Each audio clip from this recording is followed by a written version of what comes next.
to Lida's family. We in the Blue House are honoured to have such a variety of Lida's stunning work, from whether it's stained glass or ceramics, watercolours, absolutely beautiful work going back to the early years. We would also like just to mention at this moment as well, there are 2 more exhibitions upstairs. First Choice is a photography show and John Simpson's paintings. So you might have a browse around later as well to those works. There's also 2 more stunning Lida stained glass up in 2 windows upstairs as well. They portrayed it the best way. So, and I'd also like to introduce Maud Cotter, who's going to say a few words.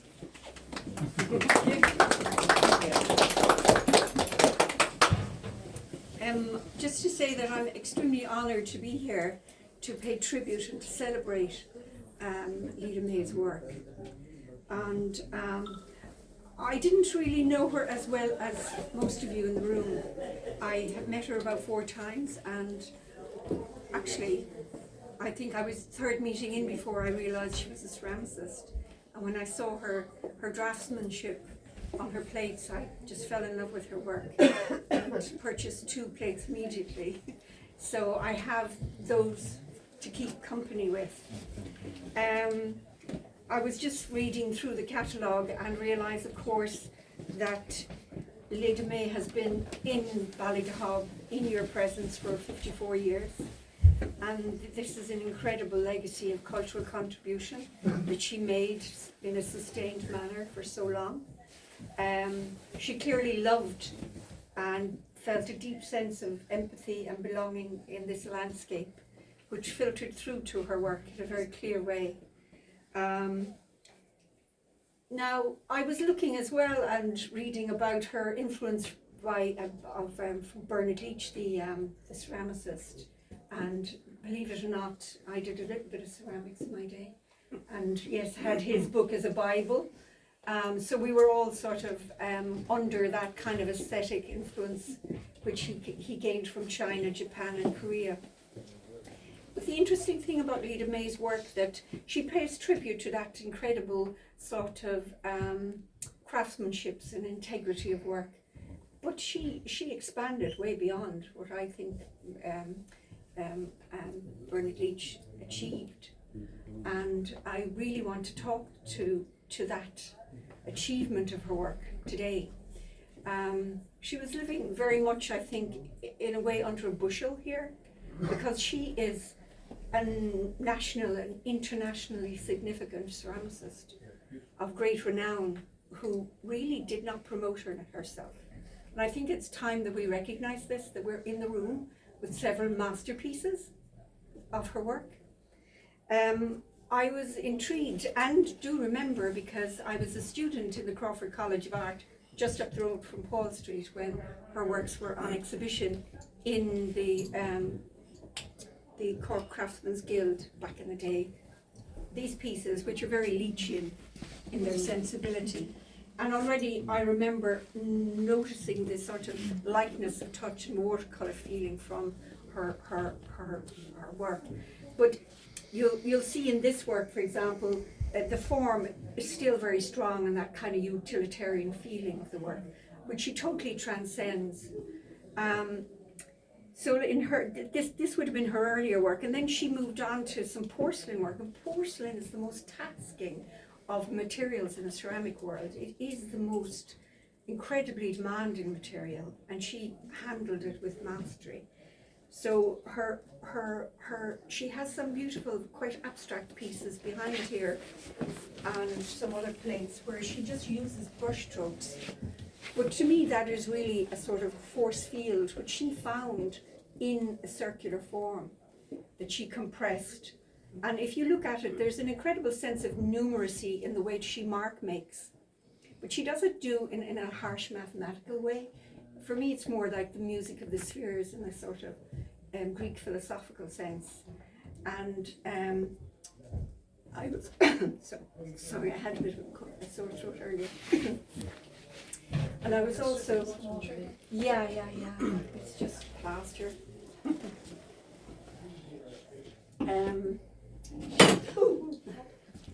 That's okay. Somebody's phone is okay. And I'm interested in this because, you see, while she deals with this kind of complexity, the abstraction and the repetitious form, she's still moving in her mind when she's doing it, and she's in such a state of ultimate control and fluency.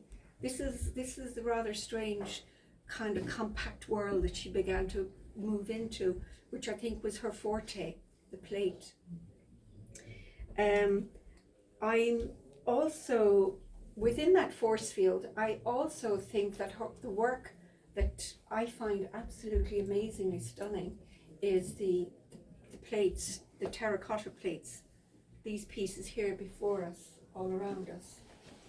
Now, the use of cobalt oxide in a situation like this, you know, that she used the transparencies and she fired them, they're very testing.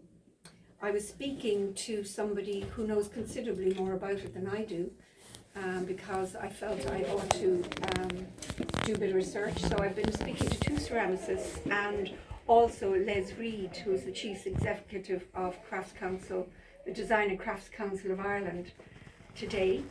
And I'd like to pass on his words to you, actually.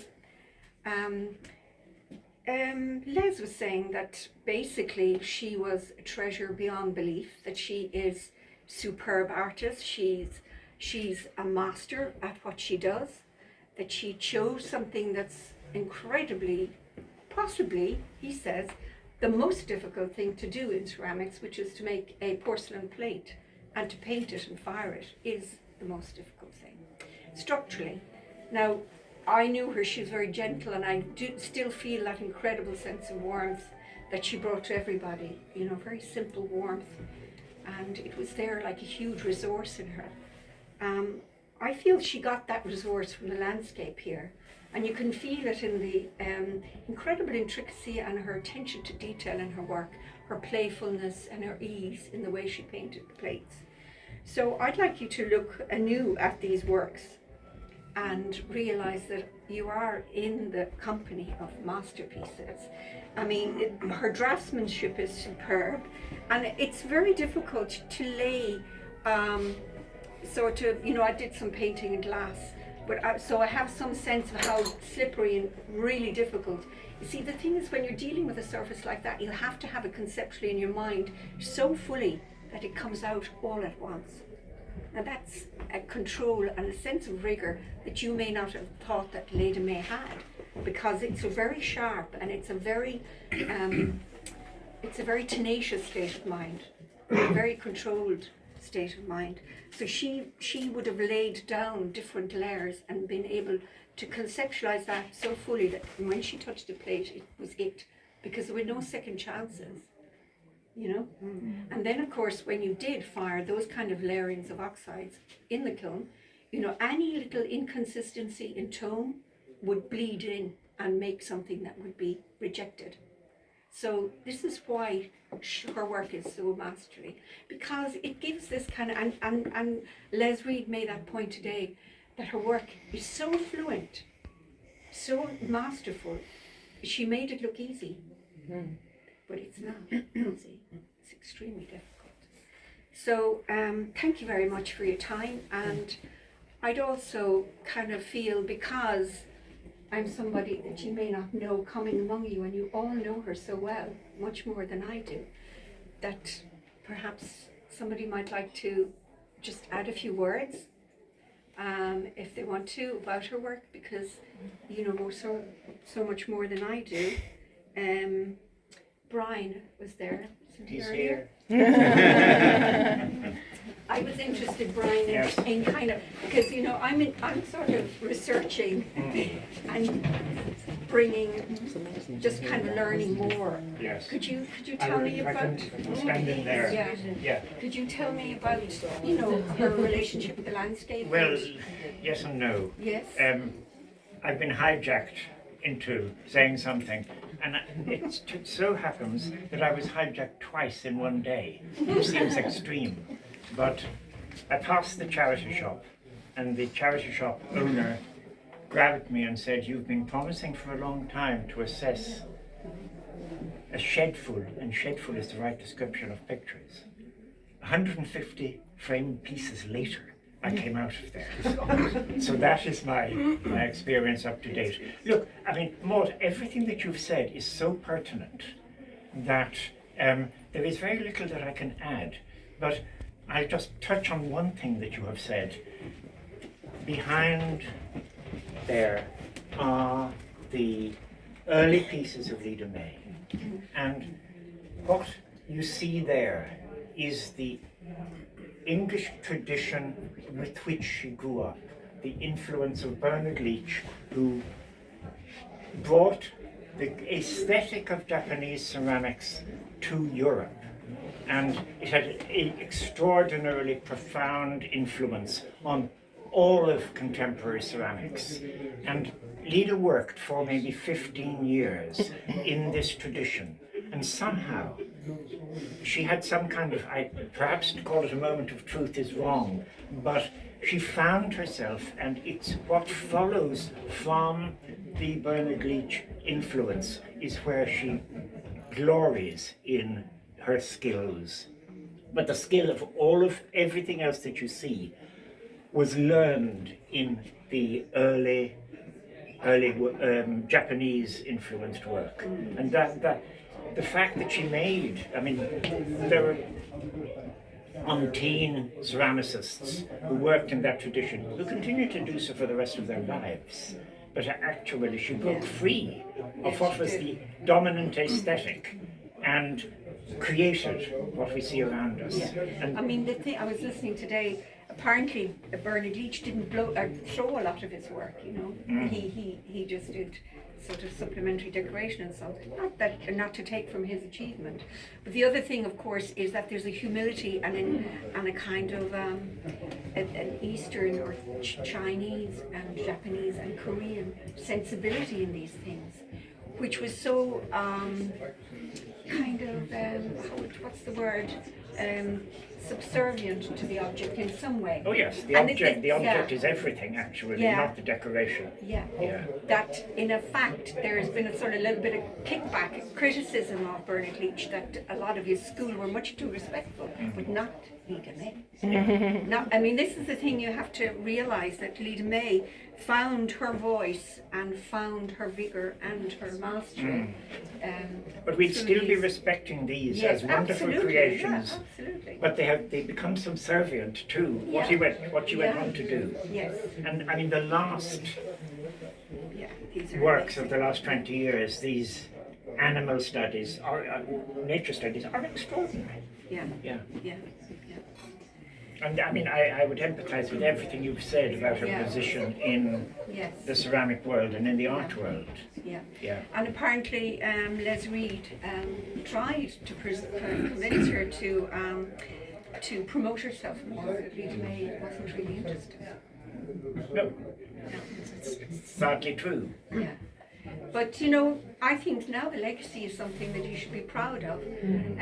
It comes from a long tradition of habitation, commitment, absorption of this landscape and this community, and that you have a star among you that will not sort of die, and that, you know, something should be made of this in a stronger way. Everybody should. I have plans. You have plans. Yeah. No, it's too good a moment Yeah. to let pass Yeah. without developing it on. Yeah. Yeah. Yeah. Because in some ways, realizing this mastery in her work and the significance of her work is a moment for everybody to acknowledge. Unquestionably. So, if Karine McCann is around at all, she's hiding out there, and say something. I think she chose not to Did she? speak. Yes. Yeah. Karen McKenna. She's coming. It doesn't look like she wants to. There she is. Here she is. Hi, Karine. I thought you might. We're just having a Well, I'm sorry I'm conversation. late because No, that's okay. I don't really have any more to No, say I than just what I thought said you in the might. catalogue. Yeah, no, but I just thought that, you know, you may not know, but I know Karine a long time I'm her because. student. I taught her class all those years ago, so there's these lovely circles within circles, and look at that now. But what I was interested in was how her fluency in painting and ceramics. Did you notice that when she came into the class? Well, she just knew exactly how to deal with a paint, you know, which is a powder initially, and then you mix it with water. But she just had that same fluency as she has in painting on ceramic. She just had it. And one of the other students said to me, "I want you to teach me to paint like Lida May." And I said, "I'm sorry, I can't do that. You know, it's impossible. She just has that in her hand and in her heart and in her head, and you know." So, but, and it's also etched the glass, and she knew how to do that. You know, she got that lovely softness to it. Yes, yes. So, yeah. So, I don't know, does anybody else want to say anything? Leave it at that? Jim was muttering out there about something And about actually, I wanted to thank Martin as well for his wonderful video. It means a lot now to have that. Yeah. Totally. And to see her using her brush, you know, that was very important. Just the hand, just to see her hand. Okay then, thank you very much.